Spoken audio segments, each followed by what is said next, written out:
Chapter 2 OG is just 2 weeks away, and with that, I thought it'd be the perfect time to discuss what I think a lot of people are questioning right now, and that's whether or not Chapter 2 OG will be as successful as Chapter 1 OG. Before we begin though, 99% of you guys are not subscribed, so it would mean the world if you would subscribe to the channel. And with that being said, let's get into whether or not Chapter 2 OG will be as successful as Chapter 1 OG.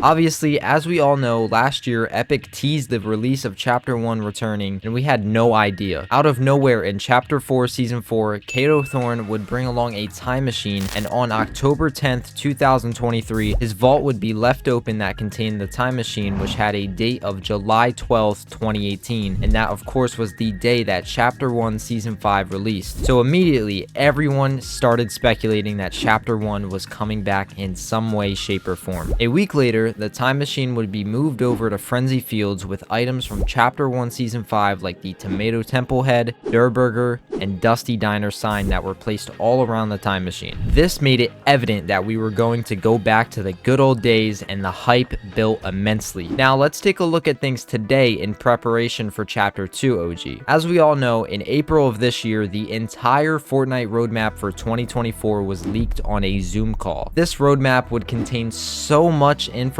across the main modes within Fortnite, and so that meant we ended up finding out how the entire rest of the year would look like for BR, which revealed that the OG season would take place in Chapter 2. And this was honestly unfortunate because we still had about 7 months to go until Season OG, and we didn't know officially if Epic was going to have us go back to Chapter 2, or let us re-experience Chapter 1 again for some of the POIs that didn't come back last year. So the hype was for sure somewhat killed by the roadmap leak, but from what I've seen, a lot of people are still very much excited for Chapter 2 OG. I do think that the way the hype was built for Chapter 1 OG was without a doubt better than this year, but that was guaranteed with it all being leaked to us early. Who knows, maybe Epic actually had a similar rollout for Season OG this year, but decided to scrap it all because it wouldn't be a surprise anymore. We'll just never know. But let's move on to the next topic.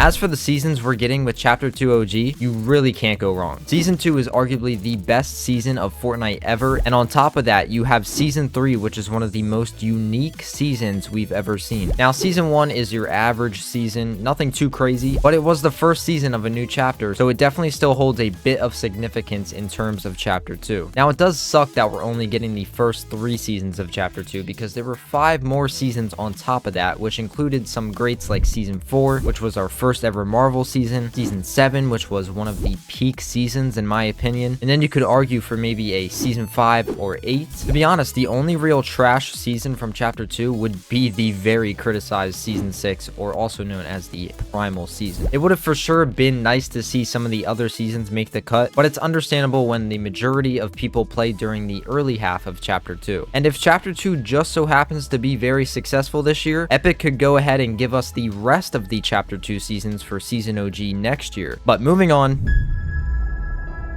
Knowing the seasons, the different versions of the Chapter 2 map we're going to be on are going to make for some true nostalgia. To start off, we're going to be on a pretty bland Season 1 map, but that doesn't mean it'll be bad. It's honestly a very well-built map. I mean, you have the iconic Chapter 2 Slurp biome with Slurpy Swamp, the Woods biome with Weeping Woods, and the farm area of the map, which I really wouldn't call a biome, but you know what I mean. Now, I will admit the Season 1 version of the map lacks heavily in variety when it comes to biomes. Pretty much the entire map is grasslands, but that's okay because Season 2 comes to cancel that out with the good old boss POIs. Season 2 brought along the Agency, the Grotto, the Shark, the Yacht, and the Rig, all which created for very memorable moments. Each POI had a boss, hence why they're typically called boss POIs, and in fact, this was the first time Fortnite would introduce bosses to the game, which we all know went on to be a staple within Fortnite. We still have bosses in the game today, and I think we'll probably always have some form of boss from now on. These bosses also dropped mythics and dropped keycards on top of that, which you could use to unlock the specific vault you had the keycard to. And this is the first time we had mythics that were actually weapons. Before, we had the Infinity Gauntlet,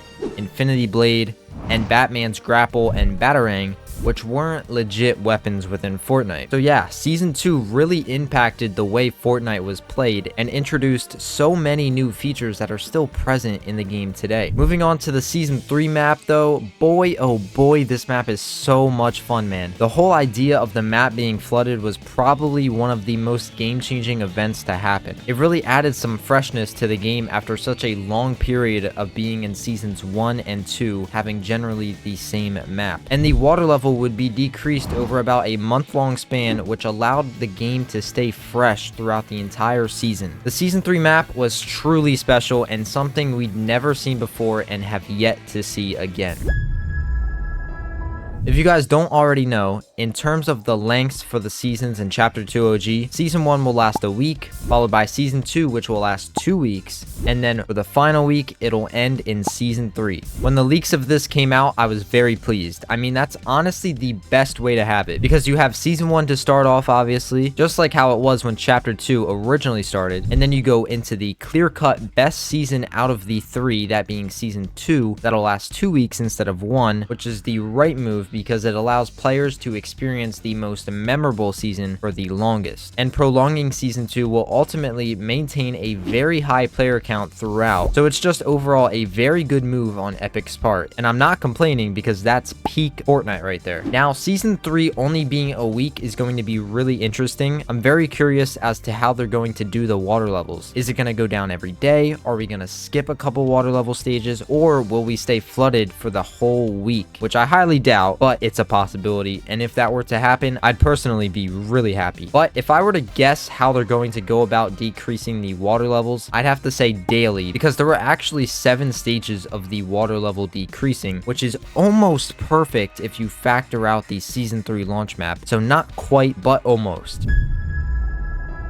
Now for the Battle Pass, I think it's going to be very good because early Chapter 2 and especially Season 2, we had so many iconic skins released within that time period. So knowing that, the reskinned and remixed skins are going to be of very popular skins like Midas, Sky, Meowscles, Jules, which we've all seen reskins of already, so it'll for sure be interesting to see what Epic cooks up for us, and what skins could possibly be remixed together. I'd honestly expect a similar skin to Maya be in the Battle Pass, because she was a skin that was very unique at the time with her customization, which makes her quite memorable when you think of early Chapter 2. If there was just one thing though that I'd want to see with the Battle Pass for Chapter 2 OG, hands down, it would have to be an interactive screen just like we saw in Seasons 2, 3, and 4 of Chapter 2. It was so sick, man. And I'm hoping some form of that makes a return in this Battle Pass. Because, bro, the UI of the recent Battle Passes have gotten super repetitive and boring to navigate and look at. So bringing back the interactive Battle Pass screens would really bring some life back to the UI.